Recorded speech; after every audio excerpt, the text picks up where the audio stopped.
Завршени над половина од градежните активности на делницата Миладиновци-Штип. 22 километри се комплетно завршени со 3 слоја асфалт, а на 11 километри фали само завршниот дел. Делницата која е од исклучително значење за Источна Македонија и единствен автопат кој се гради во овој дел од државата, се очекува да биде завршен во предвидениот рок. До крајот на годината колку планирате да асфалтирате само со прв слој? Со прв слој сега имаме 30, најмалку уште 20 километра. Најмалку уште 20 километра. Значи цела делница? Не, тоа е двете делници. Најмалку уште 20 и кусур километра, значи треба да одиме скоро 60% од првиот слој да биде завршен комплетно на целата делница. Фактички сега сме отприлика некои 54% прогрес. 55%. Зборам за севкупни градежни активности. Така. Финансиски сме преку 120 милиони. Финански, да. Вкупната реализација 120 милиони евра.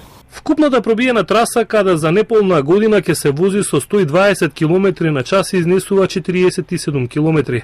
Делницата ќе има 5 мостови за кои бетонскиот дел е завршен, како и 5 подпатника, 8 надпатника и 5 вијадукти.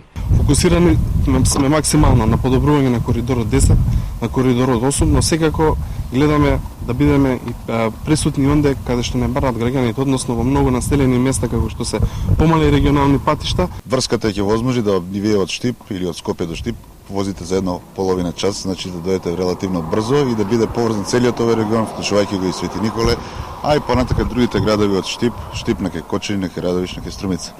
Воедно морам да ви кажам дека веќе сме во длабока тендерска процедура и очекуваме да завршат тие процедури за Штип, Кочани, за Штип, Радовиш, така да комплетниот дел од Источна Македонија до главните поголемите градови ќе биде завршен. Само на оваа делница ангажирани се над 800 градежни работници и повеќе од 300 машини од најсовремен тип. Колку работници имаме вкупно? Зборам за овој месец. Во моментот имаме 850 работници, нешто малце повеќе од 850 работници, од кои 50, повеќе од 50 се ангажирани од главниот изработчик на Хидронс и директно се дојдени од Кина. И другите се 850 се кинески работници, другите 800 се македонски работници, македонска оператива. А од прилика секој месец ви се движат околу 300-350 машини. Машините не спаднале последните години и пол под 300 на број со камиони. Испод 300 немаме. Во моментот имаме 327 машини. Во моментов, како што истакна министерот за транспорт и врски Мисајловски, се градат 3 нови автопати, а се реконструира и постоечка делница во вкупна должина од 340 км или проекти кои тежат 900 милиони евра. Наскоро ќе стартува и рехабилитацијата на 260 км патна мрежа во вредност од 370 милиони евра.